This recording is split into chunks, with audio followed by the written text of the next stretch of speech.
What's up, guys? Welcome back to the channel where I talk about all things NBA. And of course, as always, I'm just here to have a conversation with you because, as we know, there's a lot of bad conversation when it comes to basketball. We see on TV all the time, or even on the internet from fans that just want to troll or slander, talk shit. I want to have a healthy, intellectual, fun conversation when it comes to the NBA because it's the greatest sport in the world, the greatest league in the world, and as fans, we just want to have a good time talking about the game we love so much. So, with that said, there's been something on my mind today, and the thought that has been on my mind was really triggered by Julius Randle. Now, he had a monster game tonight. He had 44 points, 9 rebounds, and 5 assists. I mean, this is a player that is showing another level to his game. I mean, I think, he's out there finishing at the rim, he's hitting threes, and now he's playmaking for his teammates, which is something that not many people thought he could do. And the New York Knicks, they're around 500. At this point in the season, I didn't think anyone would have thought that. Certainly, I didn't. I thought that the Knicks would be cellar dwellers in the NBA yet again, but I was very wrong about that. Tom Thibodeau is doing a heck of a job. Emmanuel quickly has been a revelation for this team. Now that they have Derrick Rose, this looks like a squad that is going to make the playoffs in the Eastern Conference. And that is a great sign for Knicks fans, in my opinion.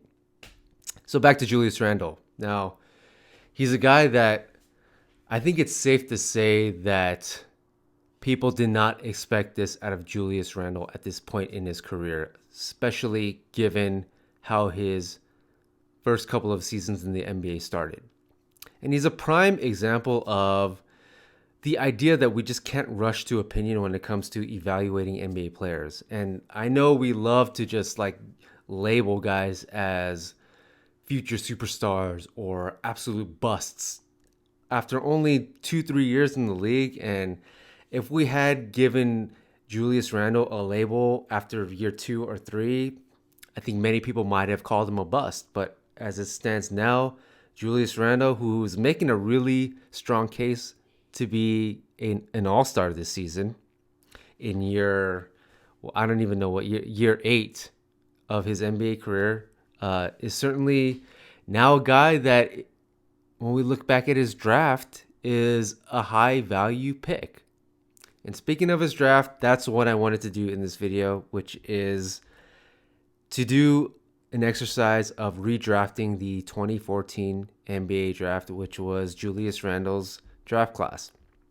I think when it comes to rushing to judgment and labeling players after not enough time, I think that also applies to draft classes as well. And 2014, maybe after 2 or 3 years following this draft, a lot of people would have said that this was a weak draft. But as it stands now in 2021, when you look back at this draft class, this is a really nice NBA draft class.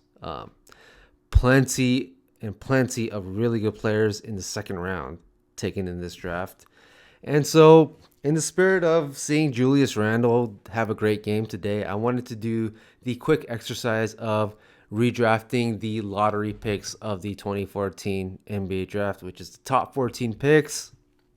And so I took some time prior to recording this video of just jotting down some of the players that I felt like were lottery worthy players out of this draft class. Of course, like I said, a lot of good second round picks. And so I want to just spend some time redrafting the lottery of the 2014 NBA draft. And starting off, I think, of course, let me just throw this disclaimer.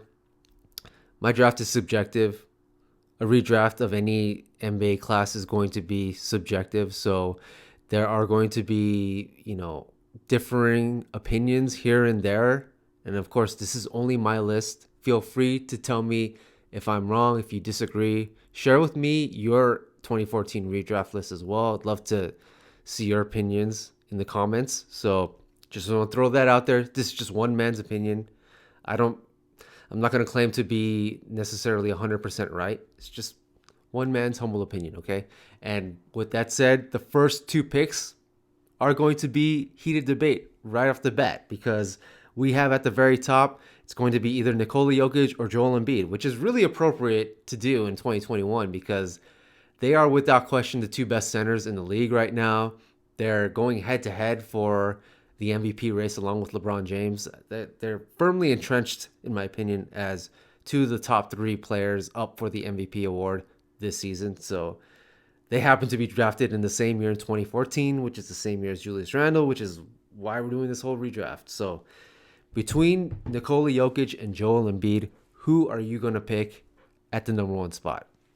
And for me, I believe that I'm going to have to go with Nikola Jokic. Now, granted, Joel Embiid is without question the more dominating defensive player between the two. He's the more physically imposing player between the two guys. But Jokic is just a type of player that we have basically never seen before. I mean, he is a true point center. He's killing it for the Denver Nuggets this season. He's damn near averaging a triple-double, and he's coming off a bubble and a playoff performance where he really took his game to another level. We all got to see that. That bodes very well for his future moving forward. So I'm taking Nikola Jokic at the number one spot, followed by Joel Embiid. Now, number three is a player that prior to this season, I would have never taken number three in a 2014 NBA redraft, and that is one Jeremy Grant. Now, he was a second rounder in 2014. He went 39th to the Sixers. The Sixers got Joel Embiid and Jeremy Grant. That draft class, hell of a job by them. But he was a second rounder, and up until this season, many considered him to be like a good 3-and-D player, which is what like his limit and his ceiling was in the eyes of many people. But Jeremy Grant has clearly shown that he can be a leading man for a team. He's averaging a career high in points, like 25 points a game. I did not expect to see this level of one-on-one scoring ability, but Jeremy Grant is like blowing my mind this season. And, you know, in a league where when we look at constructing rosters and teams, there's different types of guys, there's different types of roles, there's, you know, pieces to making a title contending team.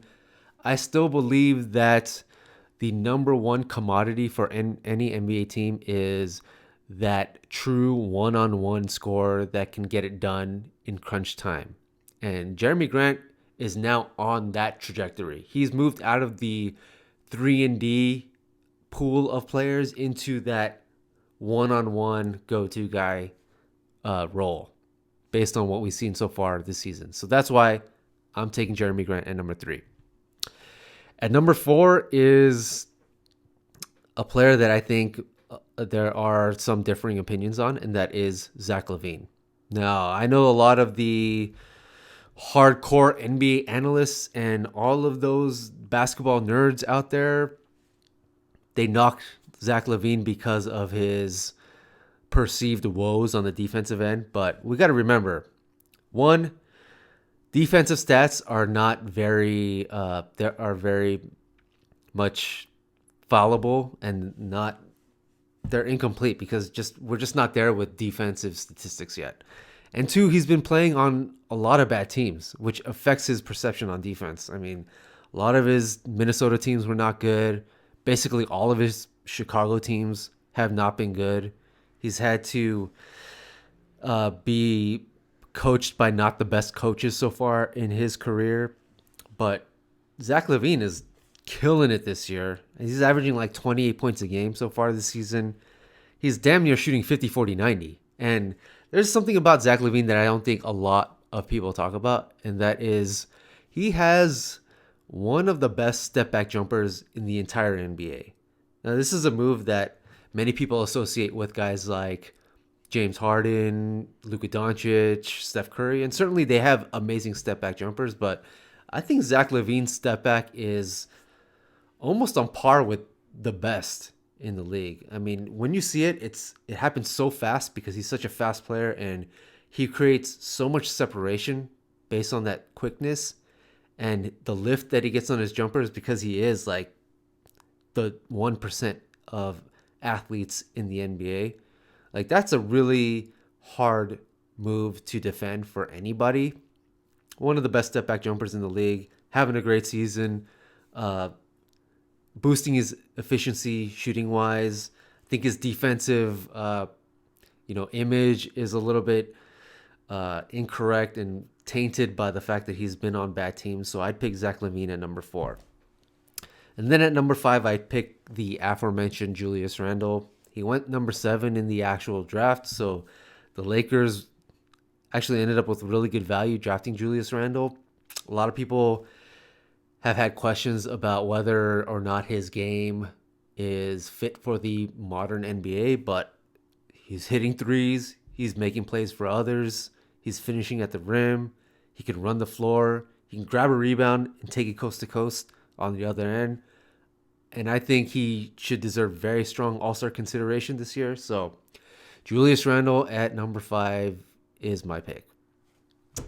And then the rest of the lottery, 6 through 14, it gets a little hairy. I have a list of players that I can choose from here. And I think at number 6, I'm going to go with TJ Warren. Now, obviously, he hasn't played much at all this season due to injury, but he really came on strong last season in the bubble.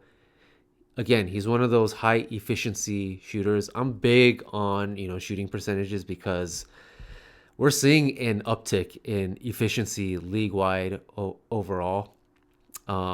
Whereas in the past, a guy that can shoot at a really efficient clip was more of a premium and a luxury. It's becoming less of that and more of a requirement to be, considered a top player in this league. And as a result, I'm going to put TJ Warren at number 6, followed by probably Spencer Dinwiddie. Now, obviously, he's a guy that is lost for the season due to an ACL injury. Imagine the Brooklyn Nets with Spencer Dinwiddie healthy on that team. I mean, I think if that were the case, then a lot of people would pick Brooklyn to be the odds-on favorite to win the entire thing this year because he's a guy that can score the ball, and more importantly, he's also a guy that can play make for other players. Got a good size for him as a primary ball handler type guy, so I take him at number 7. Then followed by Jordan Clarkson, who is running away with the 6th Man of the Year award as we speak. He just had a 40 ball tonight against the Sixers, which was supposed to be a must-see TV matchup, but with Joel Embiid not playing tonight, it was not to be the case. But Jordan Clarkson had a great game. This is proving that he's in the right situation, has the right team around him, is coached by the right guys, and if you're in the best situation for you as a player, that's when we can truly see what your potential is, and he's seemed to have found a home in Utah, so I take him at number 8. Then I'd follow that up with probably Aaron Gordon, and then Jordan Clarkson's teammate Bojan Bogdanovic at number 11, or 10, 11, 12. Yeah, at number 11, I would go Marcus Smart, one of the premier perimeter defenders in this league, can also shoot the ball. I would have him much higher on my draft list if his shot selection was better. Now, he can prove me wrong and, end up being a great one-on-one scorer, but, right now, I mean, he's on a team with Jason Tatum. He's on a team with Jaylen Brown, even Kemba Walker. It's like when you have those guys with you, I feel like your job should just be like play outstanding defense, which you do, and then hit open jumpers. But he seems to take like a lot of contested jumpers from what I've seen of him in his career so far. But he can work on that. Heck of a player. Take him at number 11. Then at number 12, I would go Joe Harris. Of course, one of the best shooters in the league, probably like top 5 right now. can play defense too. He's serviceable on that end. Of course, like the knock on the entire Brooklyn Nets team is that their defense is terrible, which as a team it is, but I think the biggest reason for that is that they just lack that interior defender, that rim protector. Uh, on an individual basis, they have defenders. Like I think Kevin Durant is a pretty good defender. I think James Harden is a pretty good defender too, and Joe Harris is a more than adequate defender himself. So that's just more of a personnel issue, not a personnel as in they're missing a key ingredient to what makes a good defense. But individually, some of these guys can defend. And then I'd round out the lottery with probably Yusuf Nurkic and Andrew Wiggins. You know, Yusuf Nurkic, another player that is missing due to injury. Of course, Portland, you know, I just did a video on how Dame Lillard should get more MVP consideration because the Portland Trailblazers are quietly the number 5 seed in the Western Conference. Nobody's talking about them. They have a couple of pretty good victories on their resume. It's funny that Stephen A. Smith just came out on First Take today and issued like an apology to Damian Lillard when, you know, a day before I did that video on how he should get more MVP consideration. Is Stephen A., are you watching? Probably not, but just thought it was a funny coincidence. But he's doing that without Yusuf Nurkic and CJ McCollum. That's why I feel like, you know, Dame should get more MVP consideration because Nurkic is a really good player. He can be that rim protecting type of guy on the defensive end and then is a capable scorer on offense. And then I'd round out the lottery with Andrew Wiggins, who is perceived as a bust so far in his career, which is mostly due to the fact that he was drafted first overall in the actual 2014 draft. And I gotta say, like, I don't really, it sounds like I'm talking shit by calling him a bust, but I feel like it's fair at this point to say that because whenever a player is picked number 1 overall in an NBA draft, their expectation level is like Hall of Fame level. That's the type of guy you're trying to get at number 1. And right now, he's not on pace to be a Hall of Famer. That's an understatement. But I don't think he's a trash player. I think he just needs to be in the right situation. Like a lot of these guys, right? Like I just talked about Jordan Clarkson, how now he's in the perfect situation on the Utah Jazz. We're seeing what he can really do. With Andrew Wiggins, it might be the same thing. I think he is in a pretty decent situation with the Warriors.